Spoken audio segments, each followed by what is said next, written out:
ये anime intelligence की जंग है। दोस्ती सिर्फ एक टूल है। Welcome to classroom of the elite season 1 episode 11।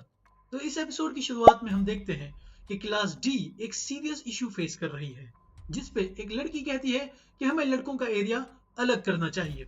लड़कों के टेंट्स हटा दो और लड़कियों का एरिया ऑफ लिमिट रखो। जिस पे एक लड़का कहता है कि अगर इतना ही मसला है ना तुम सबको, तो खुद अपने टेंट्स उठाकर ले जाओ। आई समझ? बड़ी आई। मैं मदद नहीं करने वाला। जिस पे लड़की कहती है कि हमने तुमसे मदद मांगी ही नहीं है। हिराता, क्या तुम तो मदद करोगे ना? जिस पे वो कहता है कि हाँ। जिस पे होरिकिता कहती है कि लड़कों और लड़कियों को अलग करने में मुझे कोई दिक्कत नहीं है, लेकिन जब हिराता टेंट चेंज करेगा तो वो दोनों तरफ आएगा जाएगा, है ना?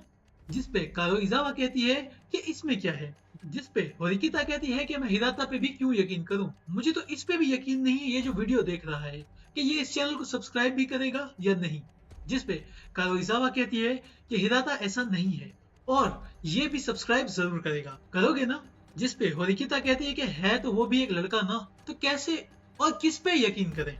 जिसके बाद हम देखते हैं कि हिराता और अयानोकोजी टेंट लगा रहे होते हैं और अयानोकोजी कहता है कि ये क्या बात हुई यार, लगता है मुझे ऐसे ही चुन लिया गया। जिस पे हिराता कहता है कि शायद होरिकिता का तुम्हारी तारीफ करने का यही तरीका है। जिसके बाद एक लड़की वहां आती है और हिराता से कहती है कि यहाँ आना जरा, और वो चला जाता है, लेकिन अयानोकोजी टेंट लगाने लगता है। उसके बाद इबुकी अयानोकोजी के पास आती है और कहती है कि एक मिनट रुकना, क्लास डी परेशान हो रही है। जिस पे अयानोकोजी कहता है कि हर किसी की अपनी सोच की बात है। फिर वो कहती है एक लड़की के इनर गारमेंट्स का चोरी होना कोई आम बात नहीं है। तुम्हें क्या लगता है किसने किया होगा? क्योंकि सब लोग मुझ पे शक कर रहे हैं, सूदो वाले भी। फिर अयानोकोजी कहता है कि हाँ, सब तुम्हें ही देख रहे हैं। फिर वो कहती है कि मैं तुम्हारी जगह होती तो मैं भी किसी आउटसाइडर पे यकीन ना करती, लेकिन अयानोकोजी कहता है कि मुझे तुम पे पूरा यकीन है। और उसके बाद अयानोकोजी वहां जाता है जहां पे उसे इबुकी मिली थी, क्योंकि उसे उस पे शक हो रहा था। उसके बाद अयानोकोजी और होरिकिता साथ बैठे बातें कर रहे होते हैं। जिस पे अयानोकोजी कहता है कि अगर तुम दखल अंदाजी ना करती तो ये सब नहीं होता और मैं बच जाता। फिर वो कहती है कि अच्छा, मैं और क्या करती, मुझे हिराता पे पूरा यकीन नहीं है, क्योंकि अच्छाई और बुराई हमेशा साथ साथ चलती है और लोग अंदर से कुछ और बाहर से कुछ और होते हैं। अब इसे देख लो जो वीडियो देख रहा है, इसकी बंदी ने इससे शादी करने के वादे किए होंगे, लेकिन क्या हुआ, काट के चली गई ना। सेम ऐसे ही। जिस पे अयानोकोजी उसे कहता है कि तुम टेस्ट शुरू होने से पहले से ही बीमार हो, है ना? जिस पे वो कहती है कि मैं बिल्कुल ठीक हूँ। जिसके बाद अयानोकोजी उसका हाथ पकड़ लेता है और वो कहती है कि जाने दो मुझे, लेकिन अयानोकोजी उसके फोरहेड पे अपना हाथ रखकर उसे चेक करने लगता है। जिस पे अयानोकोजी कहता है कि तुम्हें तो बुखार है और मैं ये बात जानता हूँ। जब हम डेक पे मिले थे तो मैंने तुमसे पूछा था कि तुम क्या कर रही थी, तो तुमने कहा था कि तुम पढ़ रही थी। असल में तुम बुखार की वजह से आराम कर रही थी। जिस पे वो कहती है कि मैं ये सब 5 दिनों से बर्दाश्त कर रही हूँ। और उसके बाद टेस्ट का 6th डे स्टार्ट हो जाता है। हम देखते हैं कि इकी, अयानोकोजी, होरिकिता खड़े होते हैं और इकी कहता है कि अरे यार, लगता है बहुत बारिश होगी। जिस पे अयानोकोजी कहता है कि हाँ, बहुत घने और काले बादल हैं। जिस पे इकी कहता है कि बारिश शुरू होने से पहले चलो खाना ढूंढ लेते हैं। जिस पे अयानोकोजी कहता है कि इकी सच में जिम्मेदार बन गया है और होरिकिता कहती है कि तुम भी थोड़ा काम के बन जाओ तो अच्छा रहेगा। जिस पे अयानोकोजी कहता है कि ये बात खुद पे भी लागू करो, हमें बस एक दिन का ही खाना ढूंढना है। जिस पे वो कहती है कि हाँ जानती हूँ, बार बार याद मत दिलाओ मुझे। उसके बाद हम देखते हैं कि कोशिदा यामाओची से कहती है कि मैं नोट कर रही हूँ, अयानोकोजी और होरिकिता हमेशा आस पास ही रहते हैं, जरूर इनका कुछ ना कुछ चल रहा है। जिसके बाद अयानोकोजी और इकी नदी में जाल लगा रहे होते हैं और अयानोकोजी होरिकिता से कहता है कि तुम अपना की कार्ड संभाल कर तो रख रही हो ना। फिर वो कहती है स्पॉट को रिन्यू करना होता है तो मैं हिराता के दिए हुए स्टूडेंट्स के साथ जाके रिन्यू कर लेती हूँ, इबुकी या किसी और ने जरा भी नोटिस नहीं किया होगा। जिसके बाद अयानोकोजी कहता है कि बुरा ना मानो तो मैं उसे देख सकता हूँ क्या, क्योंकि मैं जानना चाहता हूँ कि वो कार्ड असली था भी या नहीं, क्योंकि मैंने असली कार्ड अभी तक नहीं देखा है। तो होरिकिता अपना कार्ड दिखा देती है। जिस पे वो कहता है कि कार्ड देखकर भी कुछ समझ नहीं आया। तो होरिकिता कहती है कि हो सकता है हर क्लास के कार्ड का कलर बाकी क्लास के कार्ड से अलग हो। जिसके बाद यामाओची आता है और होरिकिता के सर पर मट्टी डाल देता है। फिर होरिकिता मुड़ती है और उसके हाथ से पकड़ लेती है और उसे उठाकर नदी में फेंक देती है। जिसपे कोशिदा कहती है ओहो, तुम्हारे तो सारे कपड़े मैले हो गए और तुम्हारे सर पे भी मट्टी आ गई है। तो वो कहती है कि ठीक कहा, मैं ऐसे तो नहीं रह सकती, और जाने लगती है कि तभी अयानो कोजी उसे रोक के कहता है कि तुम क्या उसे जान से मार देती? अगर मैं वहां नहीं होता तो यामाओची के सर पे चोट लग सकती थी। जिसके बाद हम देखते हैं कि होरिकिता वाटरफॉल में नहा रही होती है और नहा के चली जाती है। जिसके बाद इकी कहता है कि बस 2 मछलियां हाथ आई हैं, और यामाओची वहां आता है तो उसे इकी कहता है कि यकीन नहीं होता, तुम अब तक जिंदा हो। जिसके बाद इकी कहता है कि यार पसीने से भर गए हम लोग, तो चलो नहा लेते। जिसके बाद वो देखते हैं कि लड़कियों ने नहाने के लिए लंबी लाइन लगा रखी होती है।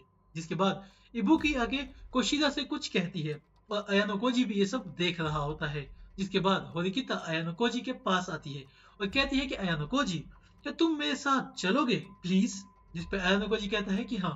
और वो लोग जंगल में चल रहे होते हैं और अयानो कोजी कहता है कि अब क्या जंगल में जाके और खाना ढूंढने का इरादा है क्या तुम्हारा? जिस पे वो कहती है कि की कार्ड चोरी हो गया है अयानो कोजी, मुझसे बहुत बड़ी गलती हो गई है। और फिर अयानो कोजी कहता है कि सुनो, अभी ये बात किसी को मत बताना, तुम्हें किसी पे शक है क्या?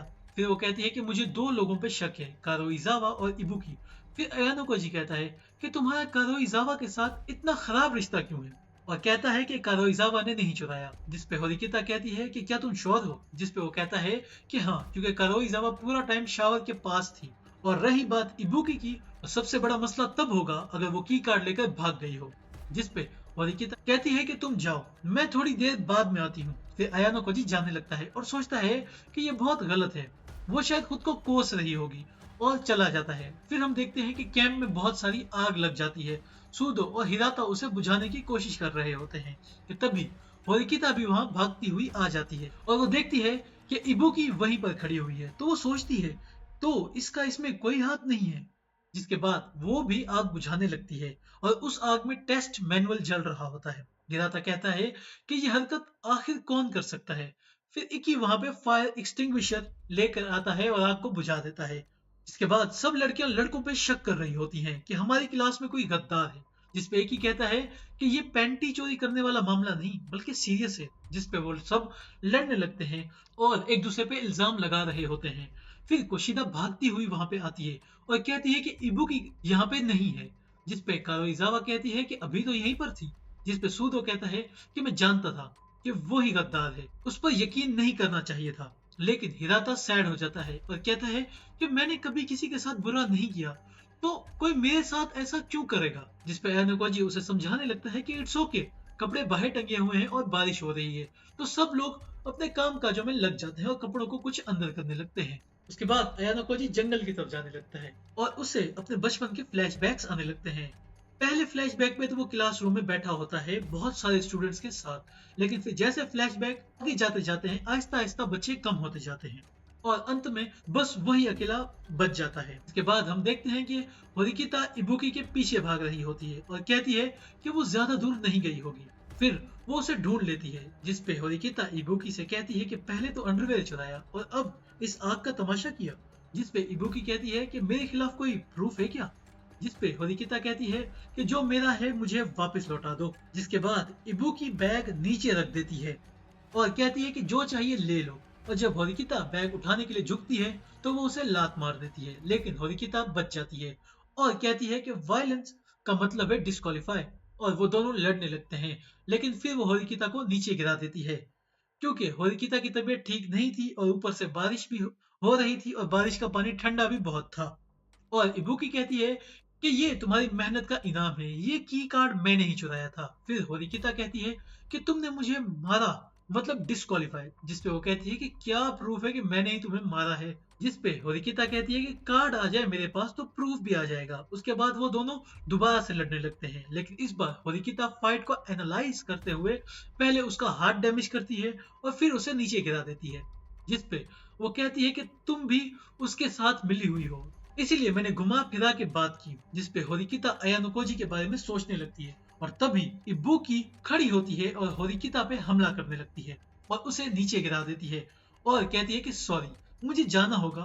फिर वो जाने लगती है और अयानुकोजी वहां पे आ जाता है और कहता है कि वो की कार्ड कहाँ है। जिस पे इबुकी कहती है कि वो मेरे पास है। और इसी के साथ हमारा ये वाला एपिसोड भी एंड हो जाता है। मैं उम्मीद करता हूँ कि आपको वीडियो पसंद आई होगी। अगर वीडियो पसंद आई है तो वीडियो को लाइक करना यार, चैनल पे न्यू हो तो चैनल को सब्सक्राइब लाजमी से करना। मैं आपसे मिलता हूँ नेक्स्ट वीडियो में, तब तक के लिए बाय बाय।